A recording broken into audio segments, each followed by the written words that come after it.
And good morning, Julia. How are you today? I'm great. I'm great. I had a fantastic weekend. It was beautiful Saturday and Sunday. Well, part of the day yesterday was nice. And then there was art walk on Friday, and that was awesome. Yeah, that was like that Friday. That was wonderful. That was what a great event. And I was so happy that I was able to take part in it because, of course, Friday night we were DJing in Finch. And then my very good friend Julia offered to drive me out there after the art walk. And I'm going, yes, I can do both. But no, my God, that was wonderful. I'm so glad we didn't miss it. Or, Yeah. that I could go because we took my mom. She had a walker. So we had to race after her. She's 89 and It's she so moves. funny. Like she's like, boom. Yeah, no, that's my mother. She's 89. Some days she has a hard time walking. Other days, she's got a walking her stick, or when she's behind her walker, she leaves dust behind her. I can't catch up. I know, So, and it's funny because you're polar opposites. Like, your mom goes and she has a mission. She's going through mhm, this street, and that's it. She's not gonna yeah. stop until she's at the other end. And you just stop at every single little place and you chit chat with everyone.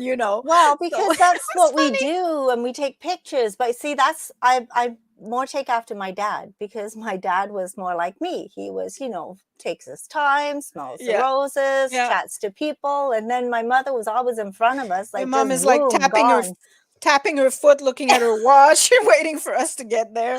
I Anyways, always it was I hilarious. always jokingly say, where are you rushing to? Like we've got time, enjoy it. But no, she's like, we're at the beginning and she's already at the She other has no end. time to waste. She's 89 years old. She has no time to waste. Like she's Ex- like, exactly. yeah, That's got to be what it is. She's got to be busy doing something every single day. But she said her grandmother, my great grandmother, always told her, "Don't waste your days. You have mm, to keep busy," and that's what she I does, agree. which is awesome.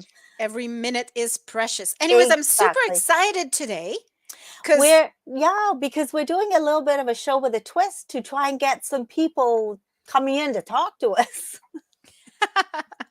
I think that's what it was. No. yeah. So we have a different format for Mhm.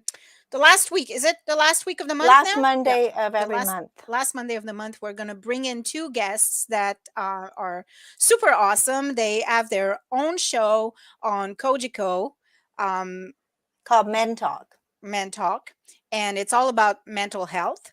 And so they're going to come on the show with us every Monday, and we're going to discuss different topics. But the segment is going to be called Closing the Gap. So basically, we're going to be discussing differences of opinion and talk about finding medium ground Yeah. to agree or then agree to disagree, right? Yeah, yeah. So, and it's live, so we have no idea how it's going to go, but Yeah, it's we have some no idea how it's going to go. So feel free to type in your questions, your comments. You can even come on video. The link is in the scrolling bar at the bottom, so you can just click on that and then come and chat with us. So so our to guests are here. So it's Stephen Duris and Ivan LaBelle. They're already with us. Good morning. Good morning. Just by the way, the show is called Man to Man. Men man Talk to is man, our the that's what I support group. that's I okay. don't know why I had that in my mind. Sorry. Well, because it's the support group. That's Yes, why we Oh, support had group yes, that is yes, in Men yes. Talk, and our TV show is Man to Man. man to man, right? Yeah, so Okay. actually the support group, that's a good thing. So just kind of give a little information about that quickly. All right. Yeah. So for guys out there who need some support or want to find out that you're not alone in whatever you're living, we have groups from 5:30 to 7:30 every Wednesday night at La Centre de Santé, which is situated on 9th in Sydney, across from the beer store, next to the Glengarrian in that corner there. So it's you just show up. It's quite easy. You sign a consent form that what goes on in Vegas stays in Vegas, and that's about it. You show up and support others. Anything you want to add to that, Steve? Uh, just it's a fun night. Also, we do have a lot of laughs, a lot of serious stuff, but we do have our laughs, and we do uh, become real guys. Like there's nothing off the table. We love to razz each other, but we're very serious in what we do. And there's no like age limit. It's like 18 and over, or is it even? younger? Do you? 18 and over, but most of our people are in their 30s. So we've had some younger people come in, and it's just not, a lot of it's just not the right fit. They're more than welcome to come and try, but we have not had all that much success with, like, let's say under 25. I'm just going to correct Steve. They're not mostly in their 30s. The youngest ones are mostly in their 30s. Most of our men are somewhere in their 50s, 60s. We have some You in know, their 40s and 70s. 30s. that's interesting because you would think that the stigma would be less in younger people and that there would be more younger people going. I don't think it's a stigma. It's that that our group, because we're older, we talk differently than most of the kids today. And Uh-huh. so I have a friend that doesn't live far from me. He came for a few of the evenings, and he said he just doesn't fit in because it's like a young kid hanging around with old men, Mhm. and which Well, kind of weird, but at the same time is truthful. Yeah, I think the more young people we get, the more young people want to come in because then there's always something to relate. Nobody wants to be, well, I'm the only one. You know what I mean? Right. So, yep. um, cohesion in a group is the minute you identify with someone else, you go, oh, yeah, me too. Well, he's same age as me. He knows what I'm talking about. And that's the power of a support group is identifying with another who's going through the same thing. So Mhm. it's hard to be 72 and 19 and go, yeah, we're going through the same thing now. Not likely. Yeah, And exactly. and the show Man Talk, tell us a little bit about that. And the show Man to Man. Man to Man to man. You got it stuck in your head too. Please. Well, it's pretty well that Steve and I have guests and we speak man to man. So the format is pretty simple. We talk to the people, usually the men, about their past, their childhood, and then their passion, their career path, and then mental health challenges that they may have or can relate to. And in there, Steve and I do our thing. We try to have a few laughs and pick on one another a little bit. And if you tune into the show, we probably have a fan club of 12, 14 people by now. No, we're getting recognized. It's pretty good. Hey, Steve? Yeah, it's nice that we were in Tim Hortons one day, and a gentleman came up and said, "You're the guys from the show." I said, "Oh my God, yeah!" It's it is kind of cool. It's Yep. Ivan, for example, always wanted to replace Johnny Carson. He's doing it on a smaller scale, much smaller, but he's doing it.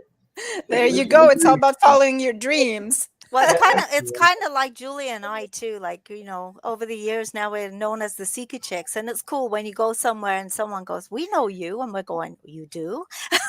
But Oh, we don't know you. my kids have a blast sometimes. Like I was at the gas station pumping gas, and this lady came and she's, "Oh, you're the lady from the magazine, huh?" And I'm like, my kids are like, "Mom, you're famous." Nah, not quite. Maybe a I'm little. not sure I got that magazine. Maybe just The Seeker magazine. Oh, okay. I think one of the things that gets me is I'll be out with Mary or even by myself and be walking, and I see people walking towards me, and they're going to say hello to you, Uh-huh. and you don't know if they know you from what you've done or whatever, or you actually know them. And like we were at we picked up some trees down at Linwood Park one day, and this lady's walking towards me, and I said to Mary, "I know this lady. I don't know where the heck I know her from, but she's going to say hi to us." So I very casually smiled back. "Hi, how are you?" A little bit of conversation kept going. And it was only about 3 weeks later that I met her someplace else. I said, "Now I know who you are." And I had to explain to her the reason I didn't introduce her because I didn't know who the heck she was. It's hard. Or worse, when they come to you because they know you from whatever the magazine or whatnot, and they come and talk to you as if they know you, but Yeah. you have no idea Yeah. who they are. Like, oh, I feel so bad. Popularity gets to you. Yeah. So, we're a little bit in uncharted territories this morning because we're doing this for the first time, all of us, and we're not sure where it's going to be going, but we're winging it. Fake it till you make it, right, Mai-liis? Yeah, and it's completely live, so anything can happen. but we won't make anything really bad happen. So So that means we can't swear because we can't edit it out, right? that's right. But So this is Julia, the be internet. careful. Yeah, Julia, Yeah, thank you. Julia has a bit of a potty mouth on her I sometimes. swear like a sailor. I must have been a fisherman in my other life or something. It's funny, Julia. I was watching a video of Brené Brown last week, and she will refuse to give a talk if she's not allowed to cuss or talk about spirituality. So it's like, yeah, that's okay, but you're going to need to get somebody else because she might cuss and she might talk about spirituality. So I think, yeah, being congruent, knowing that's the way I am and that's what's going to happen. Yeah, I'm like, I'm sorry if this is not PG-13, people. So yeah,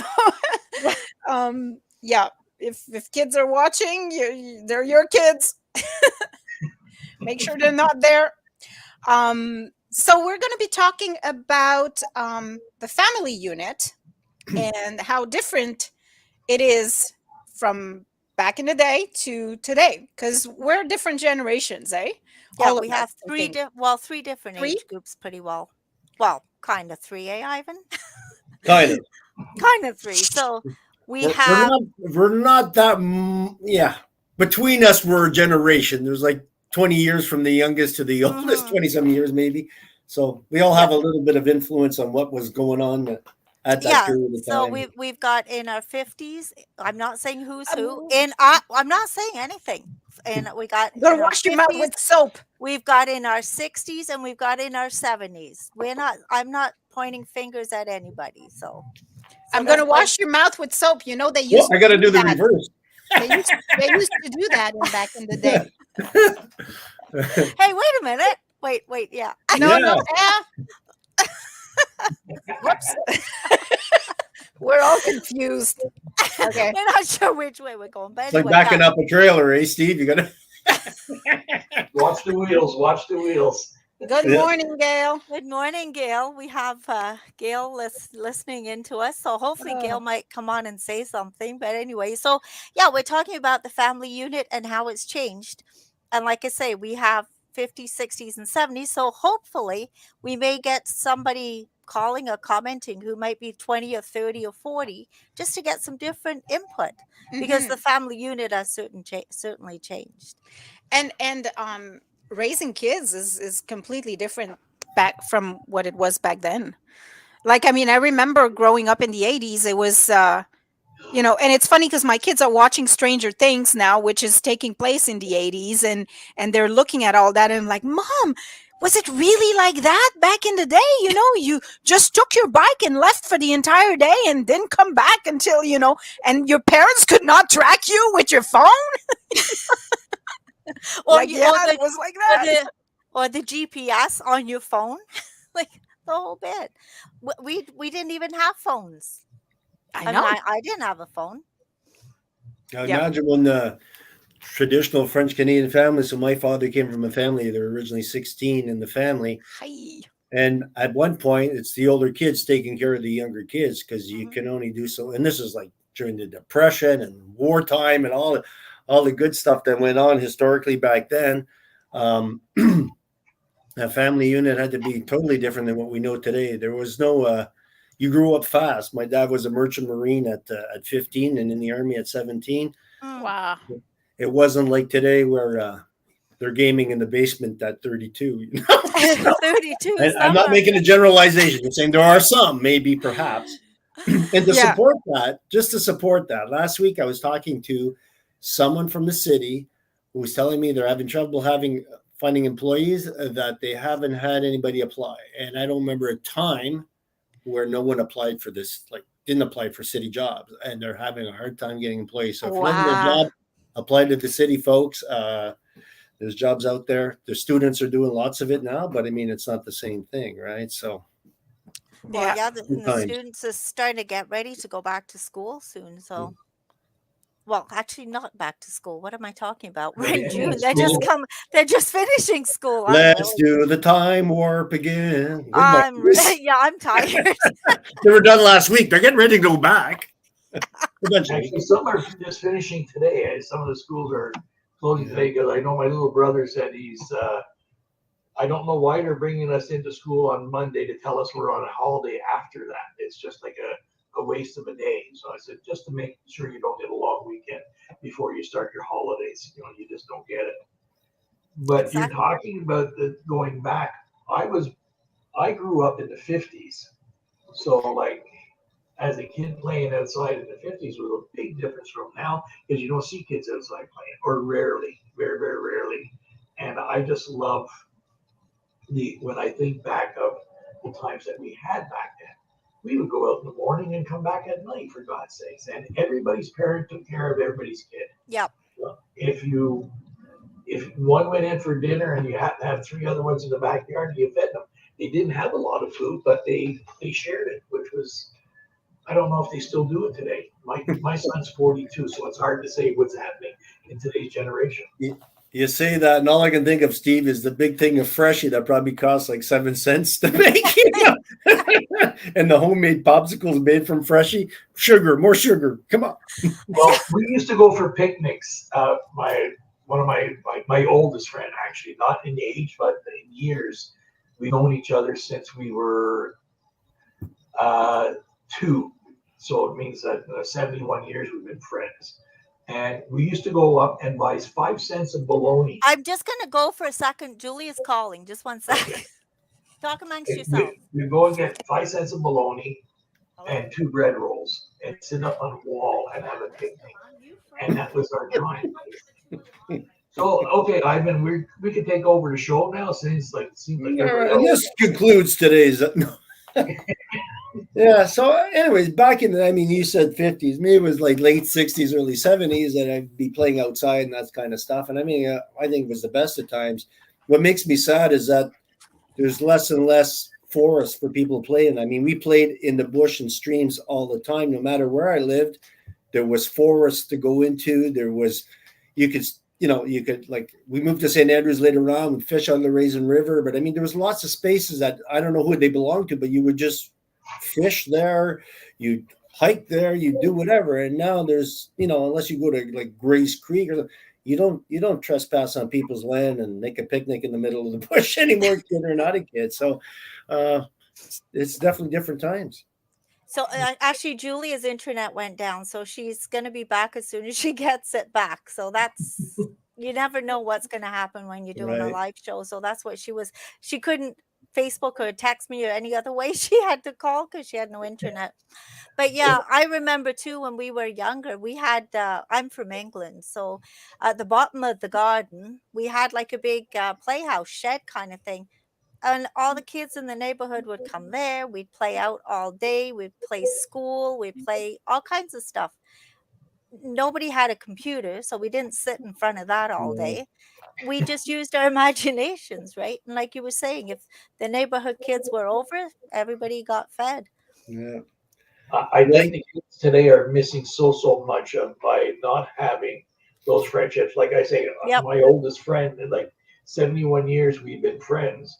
I don't think, and I'm going to base this on my son, who is a gamer like every other kid, or I call him a kid, he's 43. But there you have it, right there. We're still playing games, I don't like games, period. But they don't, all his friends from childhood, he doesn't talk to.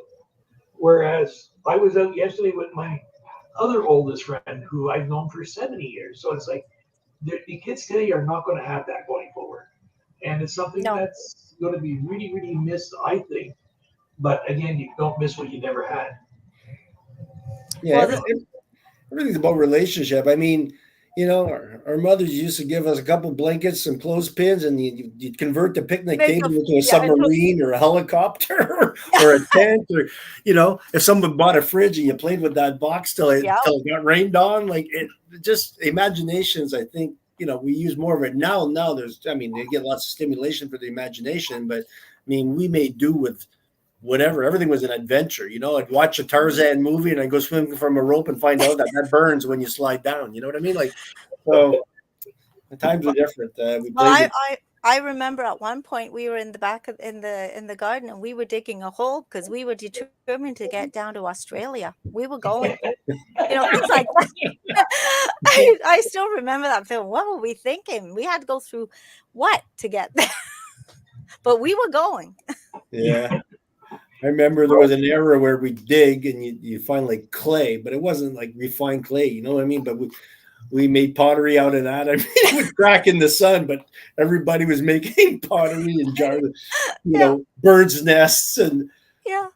it kept us busy for a day, Or go-karts. I don't know if Steve, you made go-karts, but anything that had wheels lost their wheels that summer because everybody would, whatever old baby carriages or lawnmower wheels or nothing was wasted. Like you just made fun out of whatever you had. Another thing too, back in the day, it's going to sound like a generalization. The kids were not wusses, and today I find the kid gets a little scratch on their knee, they're going home crying and everything else. We would get like I got scars on my legs and everything else, and I got ripped open and still kept outside playing. If I went home crying, it was like, okay, clean me up, get the hell back outside, and go do it. Today, like the kids bump their toes and they're off school for a week with a sore toes. That's Steve saying that. Okay, folks, don't get angry. I'll thank you for that, and it's so true. It's like I look at them and say, my God, what are we raising? We're raising kids that are not going to be responsible when they get older. Well, now you have a wasp or somebody flies near somebody, and then they like throw their cell phone and yell and scream and run away, and it's like a little wasp. Like just don't make so much movement and so much noise, they'll go away. But my sister nearly drowned us because of a bee one time. We were out on the lake in a canoe, and this bee come by, and she stood up, and my grandmother actually pushed her out of the canoe. And survival of the fittest. Yeah. Either her or all of us. And so, we dragged her back in, but my sister never screamed and yelled after that. It was like my grandmother. I don't remember being sunscreened from head to toe as a kid at all. Like I don't. That yeah. I still don't. It was you got that first burn, you peeled, you were proud of the peeling because it was fun to peel. We drank from the hose and. Okay, who's going to peel my shoulders for me? Yeah. But now the kids don't even get sun because they're inside talking to each other on their cell phones, playing games over the internet or whatever they do. What they're doing too is talking to each other beside each other on their phones, for God's sake. And it just drives me completely wild. You go into a restaurant and it's you got these younger people. I don't say kids because they're younger people. They're sitting at a table, four at a table, four cell phones out, and they're all texting things and they're laughing about it. I just want to remind you all that at one point the Beatles music was seen as devil music and they had record burning. You know what I mean? And young people were dancing the jitterbug in the 40s. They were judged too as they're possessed.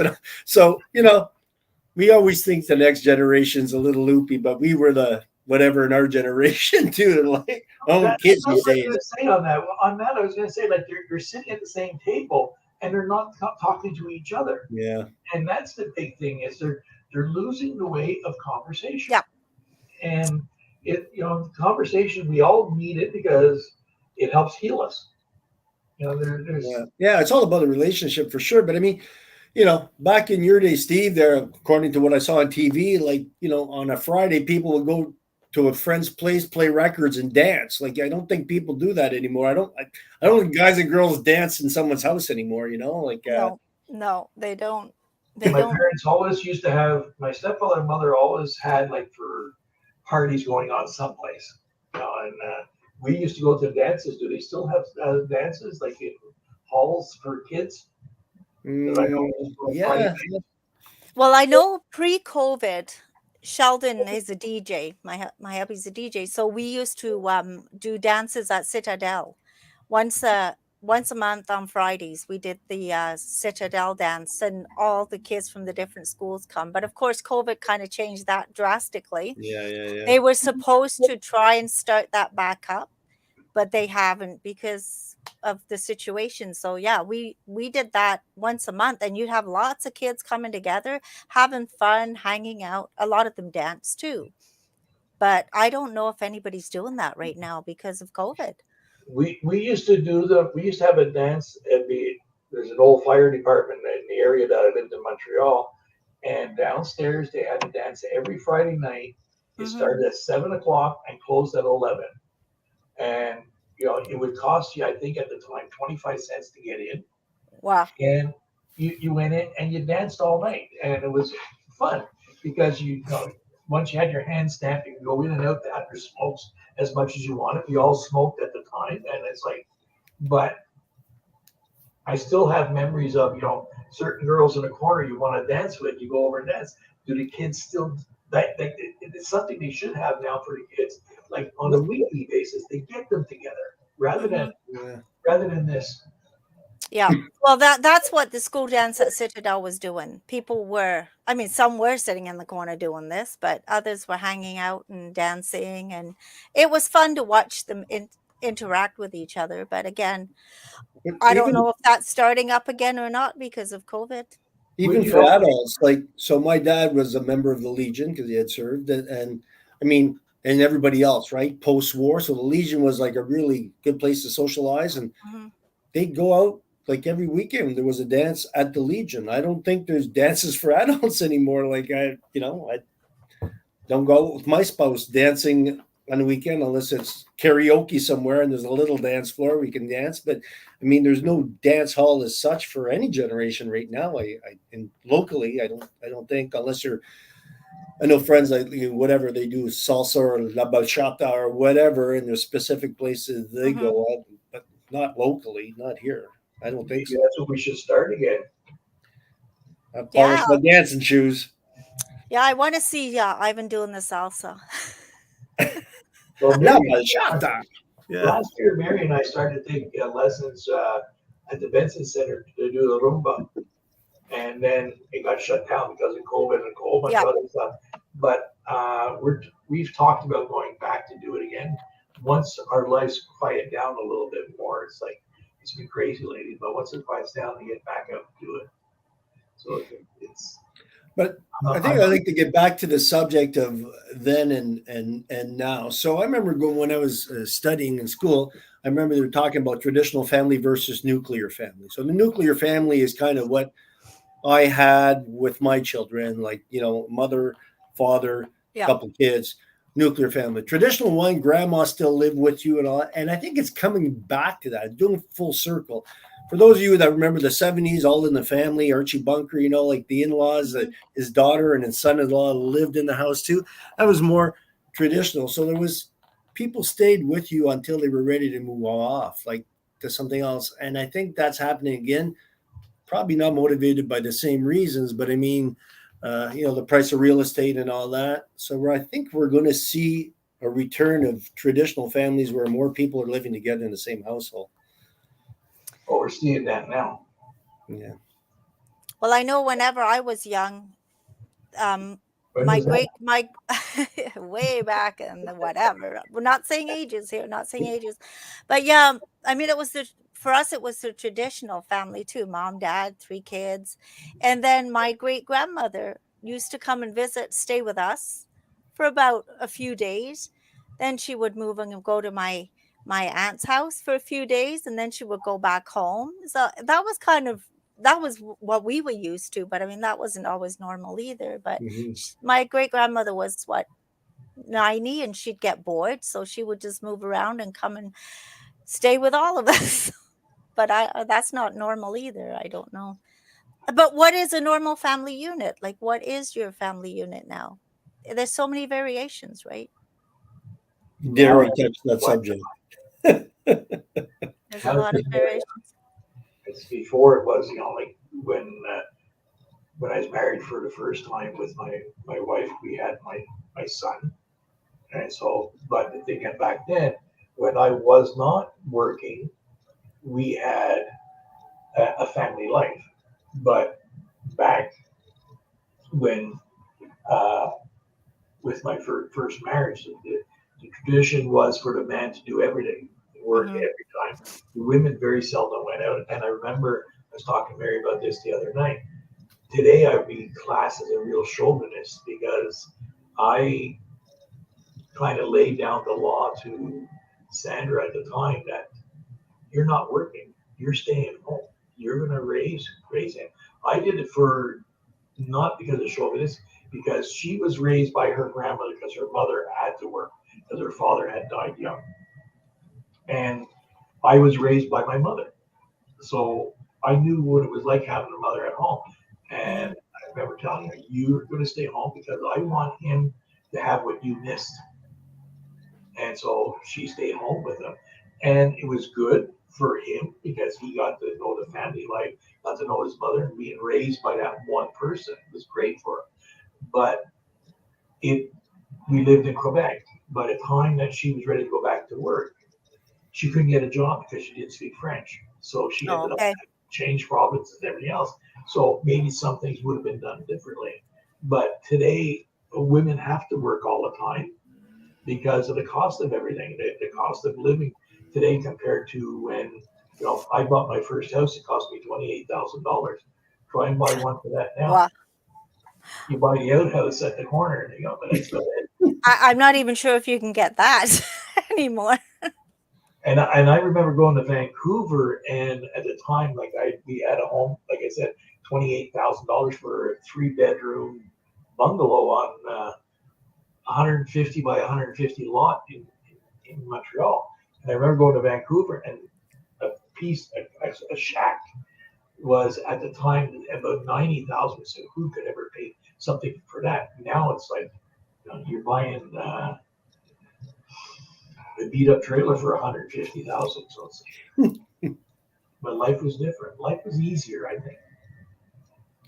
Well, it wasn't. It wasn't. We retained what was good. I mean, mid '70s, the height of inflation was there too, like and with the gas crisis and all that in '76.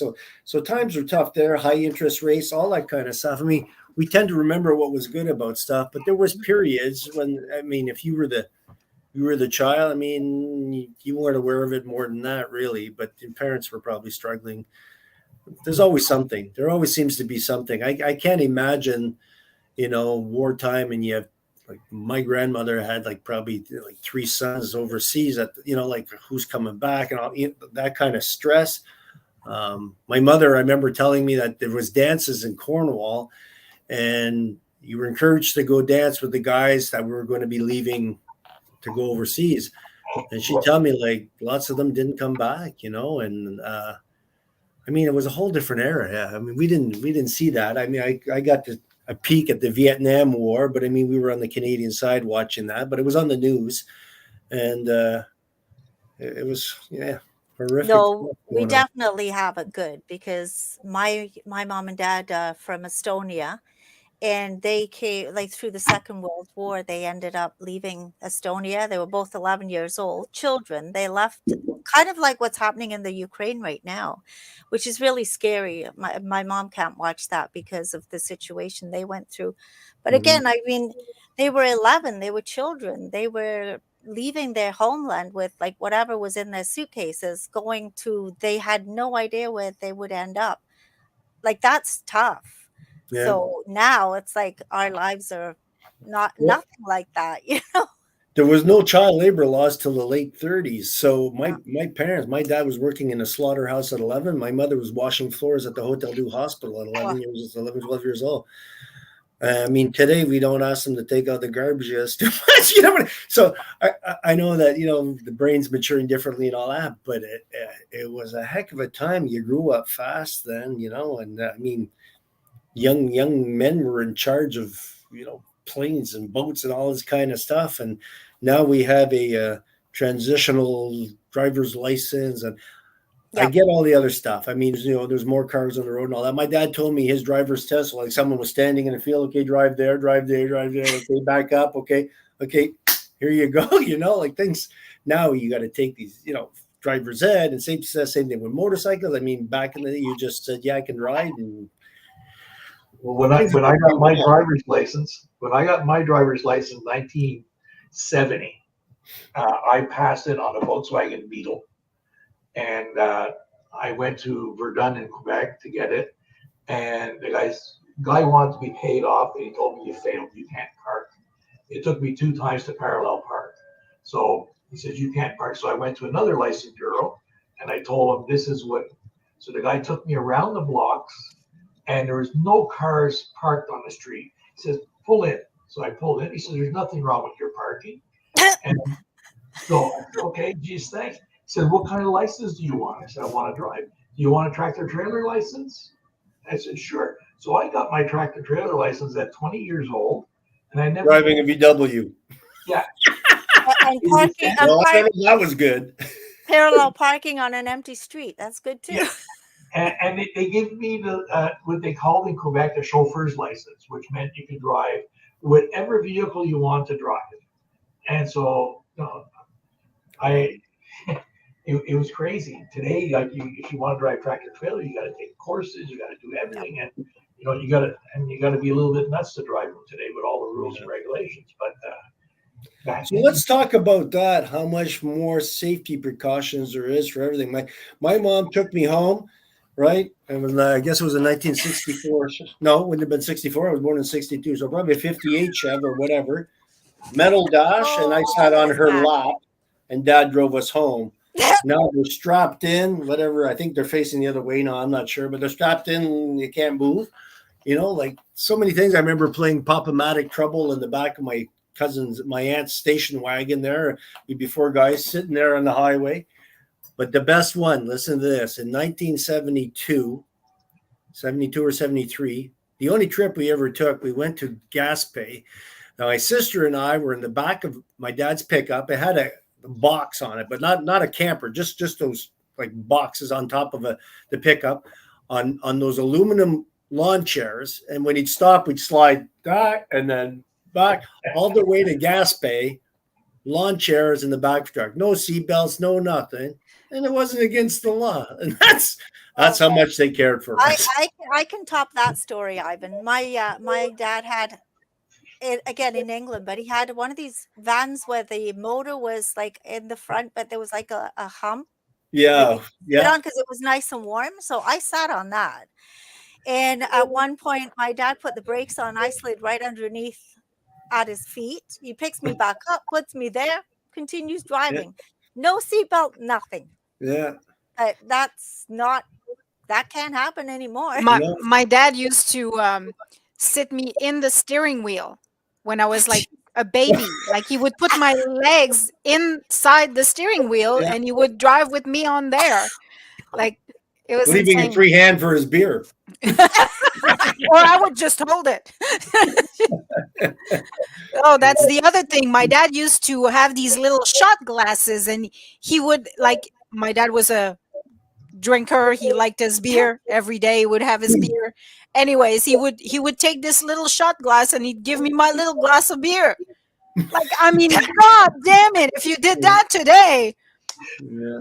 My grandfather, my mother and my grandmother wanted to go shopping one time. I don't know if it was around Christmas or what. I don't remember the time of the year. So my grandfather, who was a drinker, offered to take care of my sister and I. Well, my mom come home. My sister and I were both drunk, sitting at the table with him because he would pour his beer and pour us each a glass. And we're sitting there smoking and drinking beer. And my mother and my grandmother come in. And like we were, what, 8, 9 years old? Who would do that today? And he seen no harm in it at all. Yeah. And, but my grandfather and I had a very special relationship. He would talk to me. I don't know if parents would talk to their kids the way that he used to talk to me. And it's like some of the things that he said I could never repeat again. But he would, to him, it was nothing. He would prime us up with beer and cigarettes, and he would even give a bottle of beer to the dog, so the dog would be drunk too. Yeah. I remember having a monster dog stagger down the street, staggering all over the place, bouncing into walls. because boxers apparently love beer, and he would just pour it into them. It's like my grandfather. Pour it into the dog food bowl. Yeah. Yeah, and That's, the dog. Oh, and you mentioned smoking. Oh, go ahead, Steve. Sorry. I remember the boxer got drunk one time, and we had a hutch in the kitchen, and my grandmother's house, and the dog went under there. The dog had a hangover the next day, and I swear to God, my grandmother's taking a pot, and she would go by him. She says, "I'm going to teach him a lesson. He'll never drink again." Like, he would take a pot and she would bang it, and you could see the dog close its eyes, like, "Oh my God, she's coming back again." And he never moved from under the hutch the whole day. He was hungover. You were going to say something there? I think we better add "do not try this at home" on the bottom of the video. but the smoking thing, I mean, that's definitely changed. You know, you'd be inside a car with the windows rolled up in the winter, and the parents would be smoking, and you just breathe that in. But the worst, I remember going to stags at McDonald's Inn, like early 70s, and it would be blue. Like you couldn't see 10 feet. They'd be just, and you want to come home and burn your clothes because it just smelled cigarette. Even I was a non-smoker, but stags and receptions, it was like a cloud. You'd walk Bingo into halls. Oh, yeah. Halls. Yeah. My mom used to take me to the bingo, and oh my God, like it was so full of smoke. You couldn't see in front of you. You couldn't see your cards. It was like so full of smoke. Like it was a different era for sure. Well, my mom told me when she was flying on a plane, like on an airplane, everybody smoked. You can't open a window or anything, and it was completely, you're choking for the whole ride. I actually, many years ago when I was in England, I took a train, and the only spot was the smoking area left on the train, and I'm going, how bad can it be, right? So I'm like, oh, this is okay. 10 minutes into the ride, I'm good. There's lots of fresh air. I spent the whole hour in the little hallway with my nose out the window because it was blue, like you said. How did we do it? It was blue. I don't know how we did it. Because both my parents were smokers, heavy smokers Mine too. too. Like I grew up with my like there was always smoking in my house. I started smoking at 11. Wow. Oh, jeez. And I was stealing cigarettes out of my mother's package, and she said, "Well, if you're going to smoke, you're going to buy your own, and I don't want you running around hiding behind me." So at 11 years old, I was allowed to smoke in the house. And I remember, Steve, people, it was always the question, "Do you have your permission?" I got my permission. People have been smoking. They were 14. I got my permission. Like, it was a badge of honor of some kind. I remember sitting watching watching Montreal Canadiens hockey game with my grandfather back, like in the early 60s, and we'd be smoking side by side, and the ashtray be overflowing by the end of the game. And it was like, Oh my God. and it's like, But it was even in romantic films. They'd embrace and there'd be the smoke coming out between the two of them. And that was like seen as sultry hot stuff. I haven't smoked in nearly 20 years. And now when I go near somebody, whether they're smoking or not, I can smell it on them. And I find it so repulsive. It's unbelievable. It baffles me how we ever thought that this was a good idea. And we introduced today, that's for sure. One of the things I find today, and maybe I'm wrong, I don't know, but I look at it, I find there's more girls smoking, young girls smoking than there is young guys. And I look at it, and I never found girls smoking attractive. I went out with a girl that was a ballerina for the Grand Canadian Ballet Canadian. And we were walking along St. Catherine Street in Montreal, and I was a smoker. So I'm smoking away, and all of a sudden I look over at her, and she had a cigarette. I said, "What are you doing?" She said, "I'm having a cigarette." "You're smoking, I'm smoking." I said, "Okay." I took her home, never even called her back again. So that's it.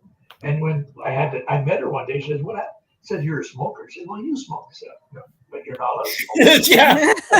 Oh, okay. That's Steve's opinion. Be careful now. It's Steve's opinion. Well, so far, Steve, you're allowed to work. They're not allowed to work outside of them. You're allowed to smoke. They're not allowed to Oh, smoke. did You're that good. happen? You're making Did friends out that there, buddy. happen while I was gone? There was a lot going on while you were gone. Yeah. Can't wait to watch the replay. Yeah. Well, let's talk about the amount of drinking in the culture in films. Like even watching Bewitched, they always came home, had a drink right away. Oh, yeah. Dynasty or any of those shows. But the best one I saw was Marcus Welby. I don't know if people remember that. He was a doctor, Marcus Welby, MD. And he goes to consult another doctor, and the office is just outside. They go into the private office. There's clients waiting outside, and they pull out a snifter and each have a drink. And they're having a talk. And this Messina is like, yeah, that's what we do. And like you look at that stuff now and go, wow. But people were more chill. I'm not saying it was a good thing, but they seem to be more relaxed all the time. Office space, like any boss had a bar in their office space. It was. Yeah, you drank on the job. That was fashionable. One of the things that gets me today, and I'm probably getting my knuckles wrapped for this one, is the young girls or women in general. When I was growing up, you never seen a woman's bra straps. They were sacred. They were, and, you never knew what color bra a girl was wearing, and unless you really got lucky, got into bed. Then came Madonna. But today, you're walking down the street, you got all these young girls and women. It's not only young girls, it's women and everything else. Their bra straps hanging out. And, to me, it's like, well, wait a minute. Is there nothing sacred anymore? I don't want you to know what color my underwear is. So why should I know what yours is? Guilty. Oh, yeah? I don't care. Like my bra straps show. I don't care. It's just like, maybe it's just, I don't know. It's just like, I guess I'm lazy. And the guys that wear the wrapper pants, Steve, I think we see their underwear. Oh, yeah. Oh, yeah. Yeah, but when I see that, I feel like going up and pulling them down and just walking away. Now, one thing that I remember was when the girls wore thongs. The thong bit had to hang. The pants were down. The thong thing was up. I'm like, how can they even wear that thing? But why do they need to show it? That's even worse than a bra strap, I think. I won't make a comment about Steve's underwear then. With that bacon elastic at the top, sexy dude. I used to work with a guy that used to wear those pants down around his hips all the time, like you're talking about, Ivan. And I would walk in and I come in, look at him, and I used to go up to the counter all the time. I don't know how many times I ankled his drawers on him in the driver's lounge. And at the end, he says to me, now I'm wearing suspenders. But styles change. I mean, if you look at films from the 40s, or Humphrey Bogart's got, his pants are here. They had like 18-inch zippers on those things. I mean, things will continually change because, we need growth and economy. So whatever's working now is going to change again. And every generation thinks the next style is a crazy one, but, I'm kind of trying to figure out how we got from drinking to underwear. I'm kind of trying to see. Well, that's usually how it works, Mai-liis. You go from drinking to underwear. So someone wrote in the chat, Louise not wearing a bra altogether. And in the mid-70s, there was the liberation. And there was a period where the what was it called? Jingle TV, or, the Charlie's Angels and Love Boat and all that series there was like optional. It's bras are overrated, if you ask me. The girls have to be free sometimes. Oh, I'm not knocking it. I am knocking it, actually. No, but seriously, do you know how uncomfortable that is? You should try it sometime. Don't wear them. I just don't like seeing them. Yeah. and I just find like it's not something I should be seeing. Close your eyes. Look away. Well, yeah. Look away. Hey, so that being said, Steve, what about public displays of affection? I remember my dad yelling at a couple making out on the sidewalk, get a room or something like that. I'm like, hey, how do you feel about that, Steve? If you're going to kiss your girlfriend or your wife or whatever, and you're going to show affection, go for it. I don't say stand there in the corner and like grind and go on, but so, I did go on. you know, if I'm leaving my wife on the street corner and I'm going someplace and she's going someplace, I'm going to kiss her goodbye. It's that simple. Mm-hmm. But we're not going to make out on the sidewalk. Put it that way. It's there's a limit to everything. Although you're going to look at young kids, they're going to do what we did as kids. Wherever you could get, you're going to hang in there, and it's. But I think, I don't know. I know that coming from Quebec, and the stories my mom would tell me about how she grew up, like you're saying, public display of affection, that affected more than just couples. Like even children were not getting affection from their parents back then. It was like you didn't show any love. What was that about? I think, like for myself, I know when my son was growing up, or when he was very small, and I guess I got that from my family. When we were out, it was up to his mother, to, if he got hurt or something, it was her that took care of him. The father kind of stayed away. Yeah. I was more or less there in case it was very serious, put him in the car and take him to the hospital or whatever. But it was more up to the mother to take care of the kid. So showing the affection wasn't there. And although now, like I said, my son's 43 years old. I just went and visited him down at Prince Edward Island, and as soon as he comes out the door, we. You're funny, Stephen. Funny. When as soon as he come out the door, the two of us got our arms around each other, hugging, and I kiss him. And whereas if you go back in the 70s, early 80s, I would never have done that if he was his age as now. But things have changed. I'm not afraid to show him my affection. Okay, here's the other thing that's changed: dancing. Two girls can dance together. Now you're seeing guys dancing together. Well, my son is gay, and so when I see them at one point, and I was one of the worst gay bashers around until the day he came out, and then my whole perspective changed.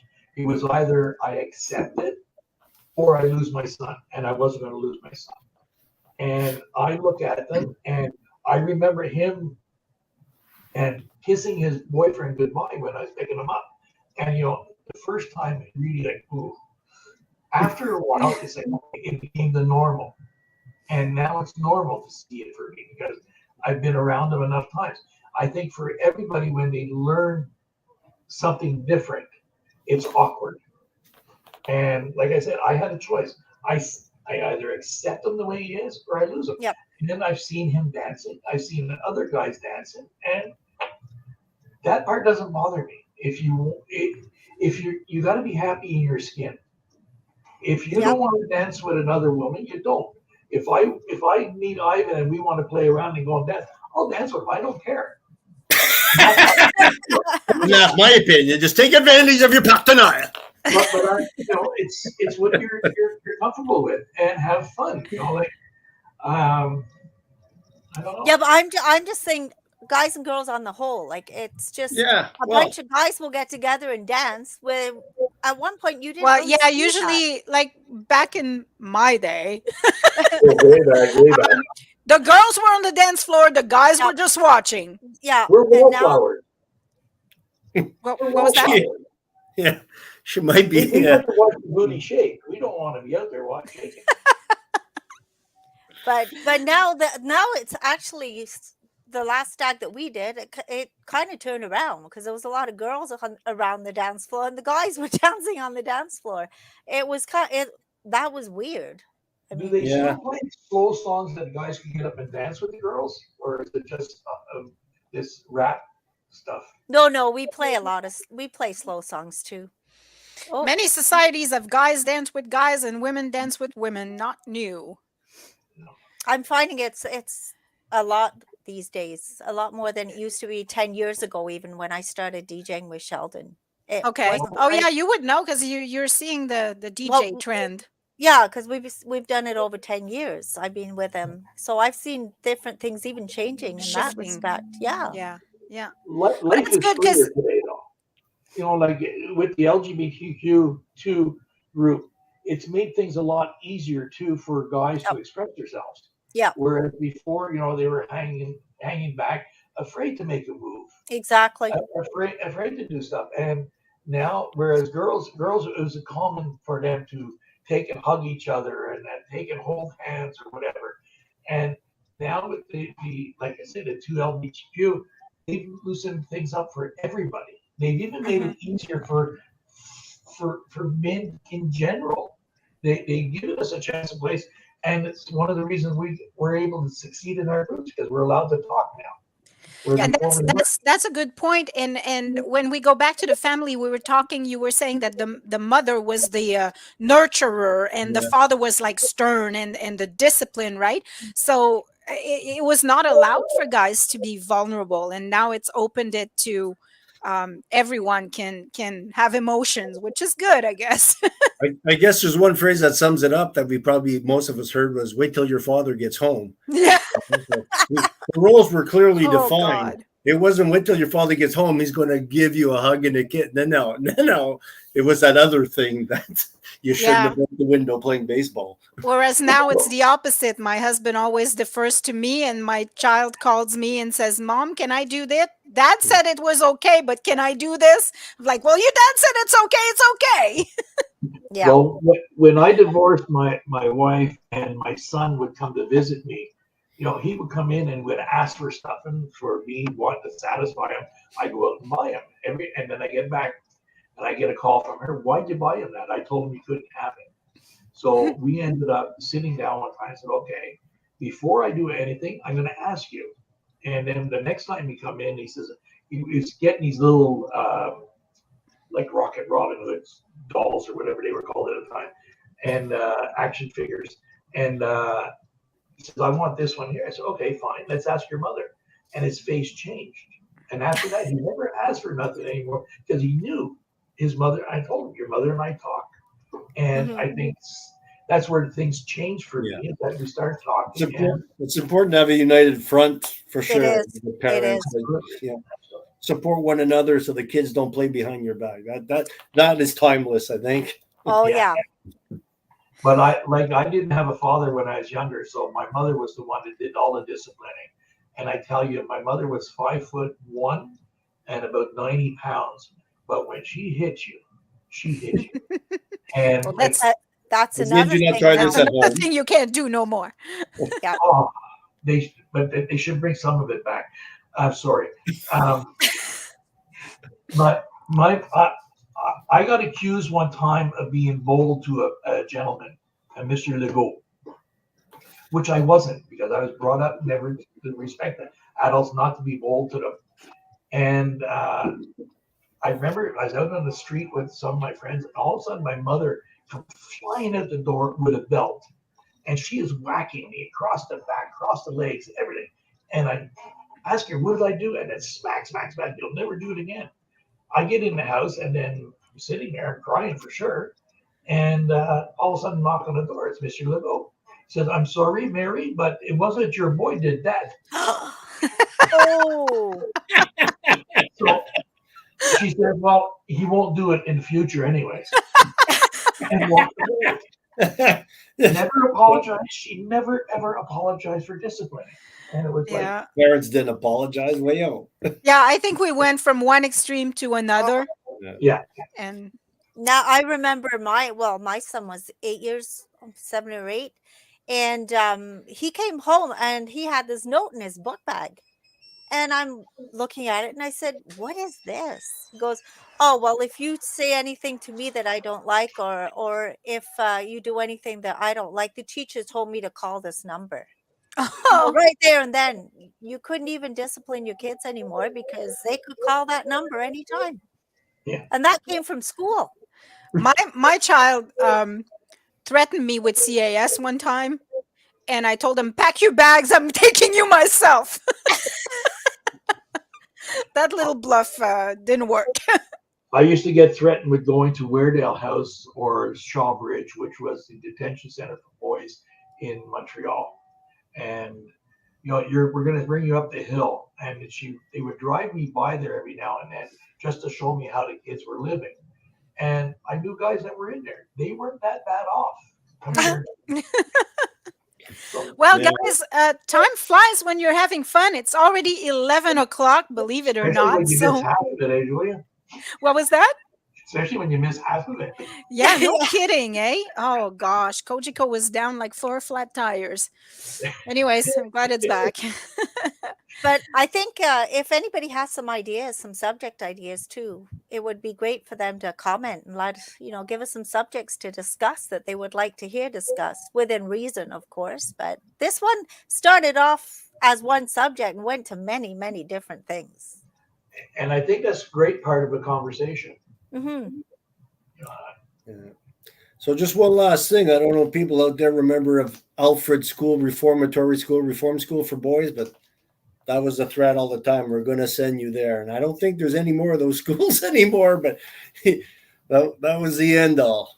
Parents would threaten you with that. It was the opposite side of the CAS. Well, I think right now there is still Lauren Crest, though. That's kind of known as. Not anymore. They just Oh, really? well, they do different things, but they're no longer residents, and Oh, it wouldn't have been like that. I read stuff about Alfred, and not the same place at all. oh Looks no. like Julia crashed again. Yeah. Oh my So with goodness. that, I guess we're going to say our goodbyes. Well, usually what she does is we have an I'm intro back and for a outro. second. But He's back. try and get the outro done then. I will put the outro. So, everybody have a good week, and we'll see you next week. And with the boys, we'll see you in a month. Yeah. All right. All right. Thanks, everyone. Have Bye. yourself a super It was duper day. fun. Thank you. Bye. Okay, bye.